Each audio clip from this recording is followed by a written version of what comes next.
in missile control and navigation systems to achieve incredible reliability and accuracy. The Peacekeeper's intricate guidance system is so sensitive it must be assembled under carefully controlled conditions. As we see here, the guidance system is built in a special facility called a clean room.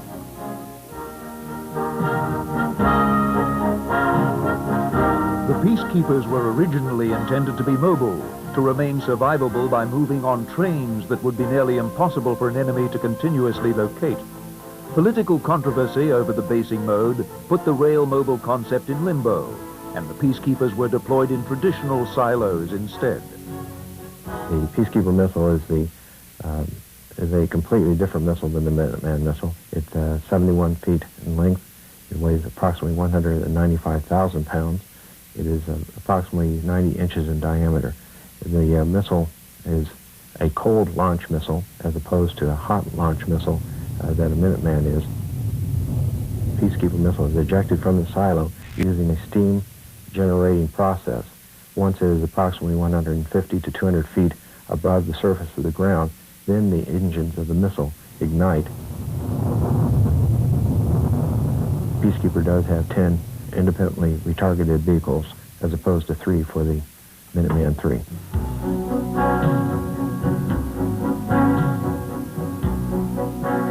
The rail-mobile Peacekeeper remains a model for future ballistic missile deployments. Another approach for mobile survivability is the small ICBM commonly called the Midget Man. It is towed behind an all-terrain wheeled tractor and can roam the plains of the central and western United States during times of crisis to prevent its detection and attack by enemy forces. The weapon is much smaller than the Peacekeeper and so easier to transport. It carries only a single nuclear warhead compared to the Peacekeeper's 10 MIRVs.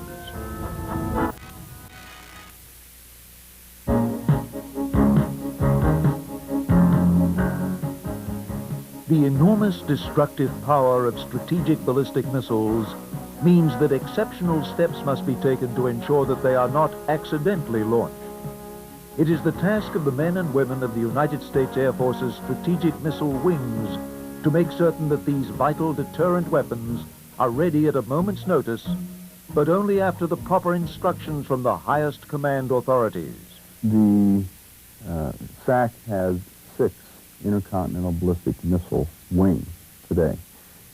2 wings located in North Dakota, that's at Minot Air Force Base and Grand Forks Air Force Base. 1 wing in Montana, that's Malmstrom Air Force Base. 1 wing in South Dakota, Ellsworth Air Force Base. 1 wing in Missouri, that's Whiteman Air Force Base. And our wing here in Wyoming, FE-1 Air Force Base. Together, they bring 1,000 ICBMs to SAC's nuclear deterrent force. The 90th Strategic Missile Wing at F.E. Warren Air Force Base in Cheyenne is responsible for 200 of those missiles, scattered at sites covering 12,600 square miles in Colorado, Nebraska, and Wyoming.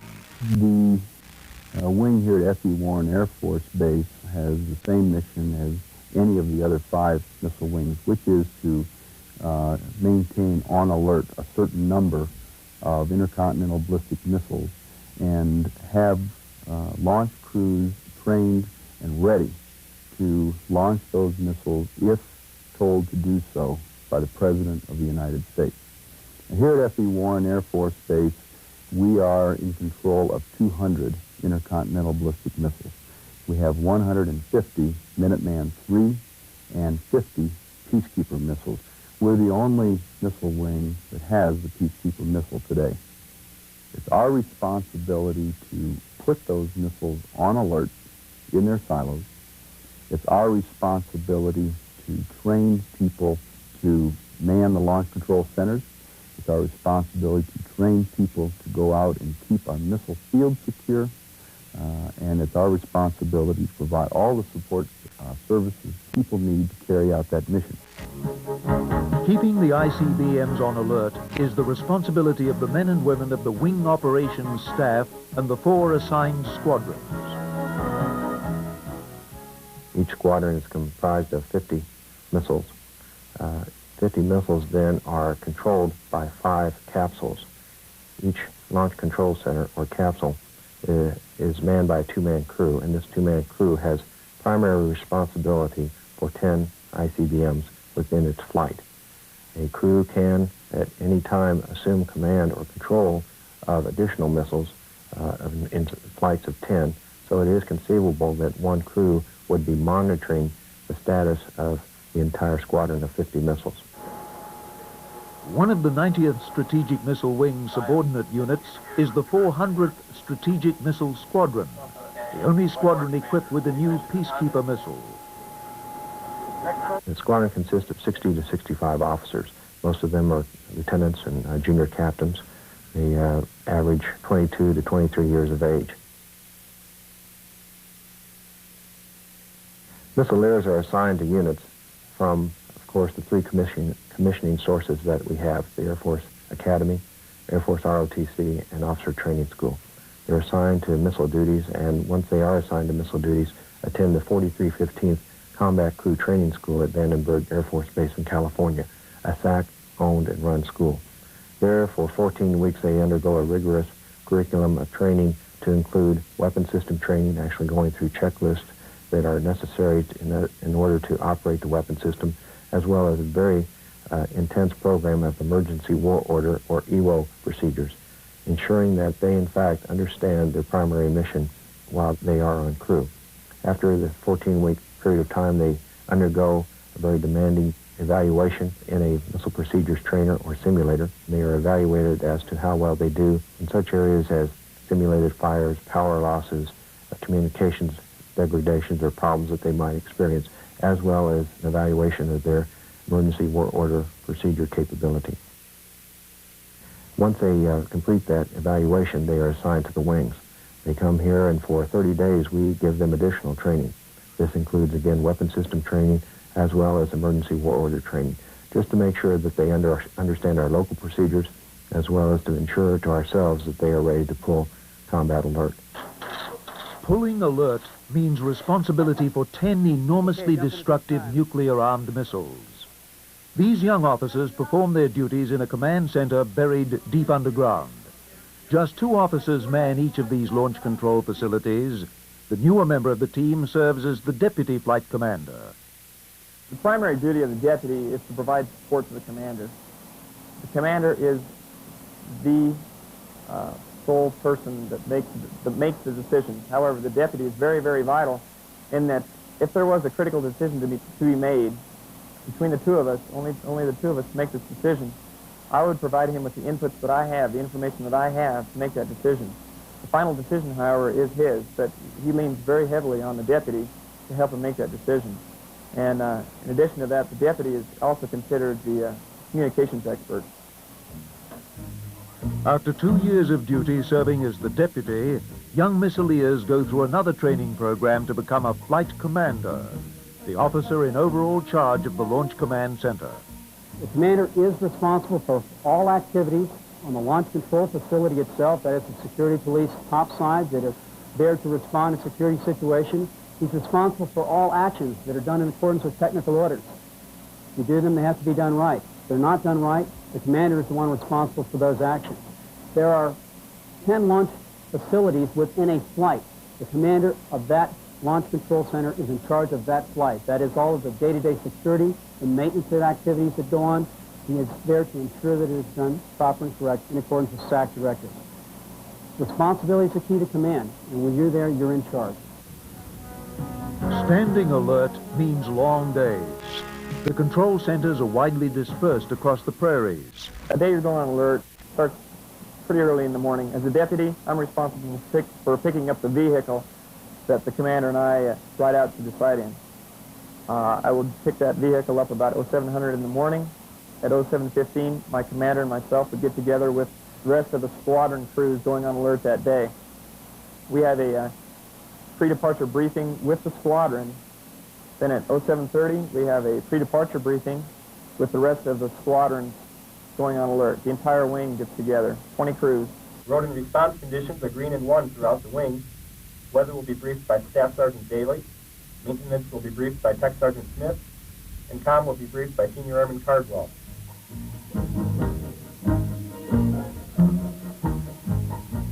Following the morning briefing, conducted without fail every day of the year, an alert crew can spend up to 3 hours driving to its launch control facility. There, the incoming crew receives a status report from the facility's security personnel. We have no LF check to do in the flight area today. We're in road condition green, response condition 1. Gotten any SAMs this morning? Not this morning. Guess we'll get some later. We're ready to go downstairs then. Ready, sir? Echo, Foxtrot, Golf, Echo, Bravo, Bravo.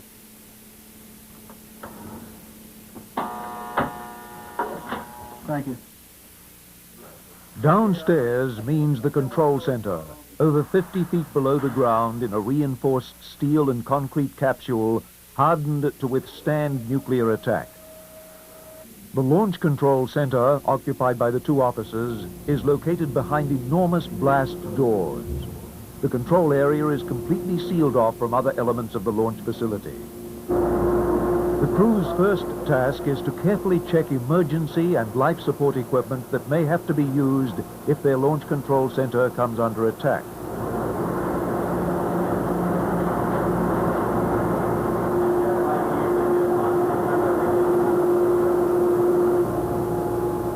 They are then admitted into the actual nerve center of the missile launch facility by the previous crew who they will replace. The Launch Control Center, or LCC, is contained within yet another concrete-hardened capsule. Once inside the LCC, the new crew is briefed on the status of the missiles. After inspecting the center, they place their own locks on the safe, which contains the vital keys that are necessary to launch the ICBMs. Every procedure is carefully controlled by SAC's rules to ensure that unauthorized launch cannot take place. Day to day, when a crew assumes alert at a launch facility, turning keys, that is, launching missiles, is not the primary job day to day. It's monitoring the status of those missiles so that in the event those are required, that is, an actual launch, that those missiles will respond accordingly. Missiles break, they must be fixed. So maintenance is a big part of our job.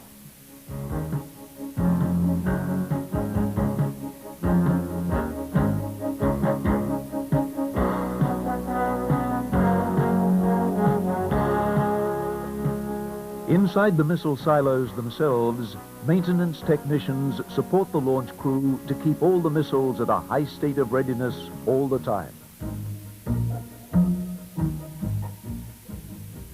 These folks tend to be 20 to 21 years of age, first termers in the Air Force, many of them are, and a great deal of responsibility and authority is given to them to ensure that they do the job right. And I think they do a very fine job based on the fact that our sorties stay on alert.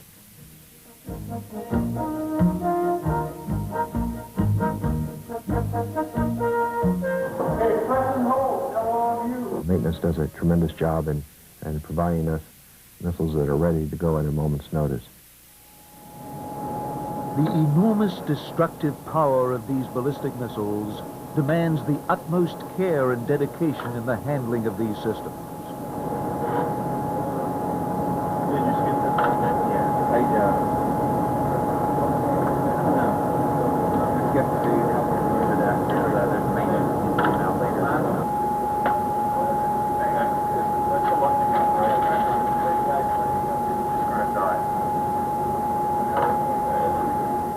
The standard for performance is very, very high. But that's what the American public demands, and that's what these people deliver. When you're dealing with nuclear weapons, it can't be any other way. The main responsibility for the enormously destructive weapons in these silos falls on the 2 officers who control the weapons. Can the young men and women who wear the title of missileer accept that responsibility? Can they launch nuclear weapons if they are ordered to do so? I have no doubt that I would think about what's happening topside if, in fact, it ever did happen, but I'm certain that all of the crew members would be able to do the job. Paradoxically, nuclear missiles are the only weapons whose success depends on never being used. To this day, peace between the superpowers has been maintained by a balance of terror posed by the ballistic missile. Peacekeeper is a 4-stage intercontinental ballistic missile produced by Boeing Aerospace and Electronics. Peacekeeper is designed to deliver 10 re-entry vehicles to independent targets at a nominal range of 5,000 miles. Formerly known as the MX missile, Peacekeeper is a vital addition to the Minuteman ICBM system and was originally developed to offset the continuous buildup of Soviet strategic weapons capability. 3 of Peacekeeper's 4 stages use solid propellant materials. Hydraulically operated thrust vector actuators move nozzles to guide the missile along its flight path. In the 4th stage, the post-boost vehicle uses a liquid bipropellant rocket propulsion system that provides velocity and altitude correction for the final phase of flight. The post-boost vehicle maneuvers each time a re-entry vehicle is released. The re-entry vehicles contain the missile's nuclear warheads. They are conically shaped and covered with ablative material to protect the weapons during re-entry into the atmosphere. Each re-entry vehicle is deployed at a position that will allow it to follow a ballistic path to its target.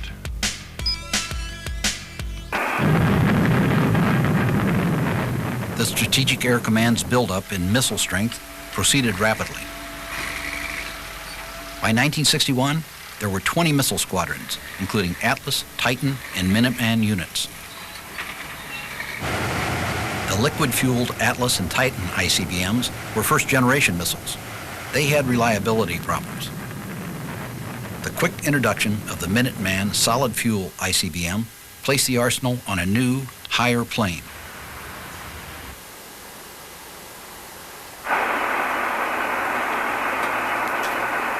The first Minuteman unit of 10 missiles became operational on October 24th, 1962, at the time of the Cuban Missile Crisis.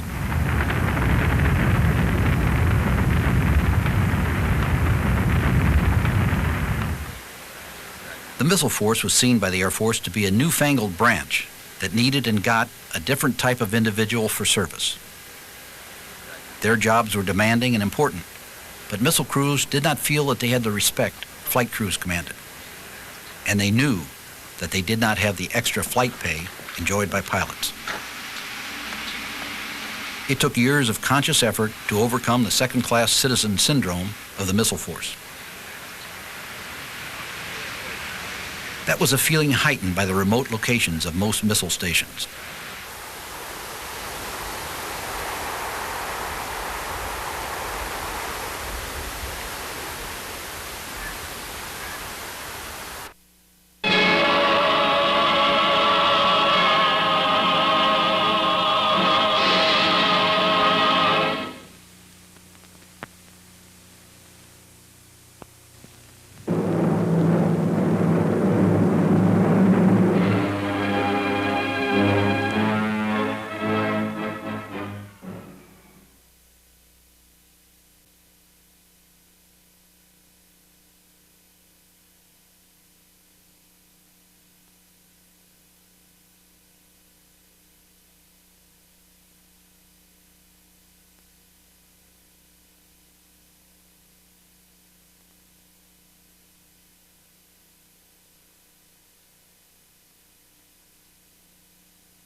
Join us as we take a sentimental journey through the history of the 321st Missile Group.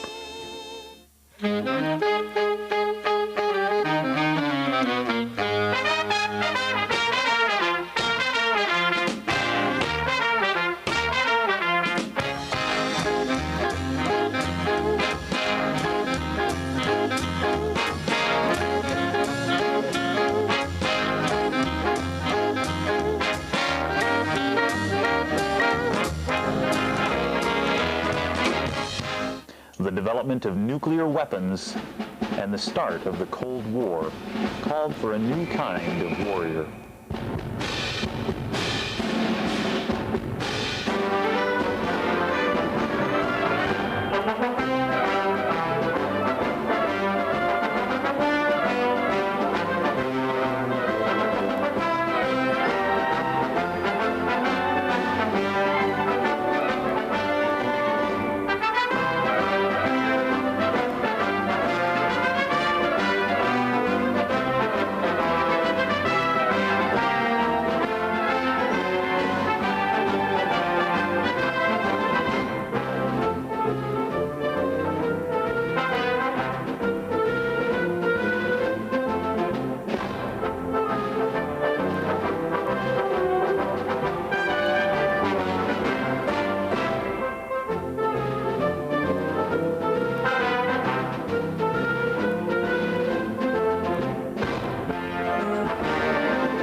To every day, turn, turn, turn. There is a season, turn, turn, turn. And a time to every purpose under heaven. A time of love, a time of hate, a time of war, a time of peace. A time you may embrace, a time to refrain from embracing.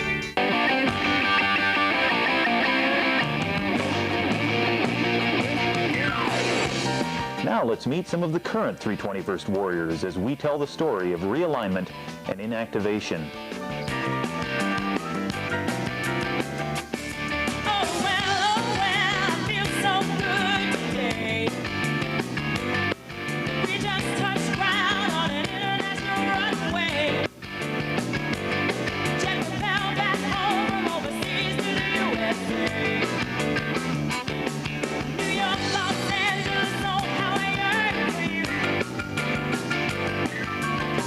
Chicago, Chattanooga,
when you feel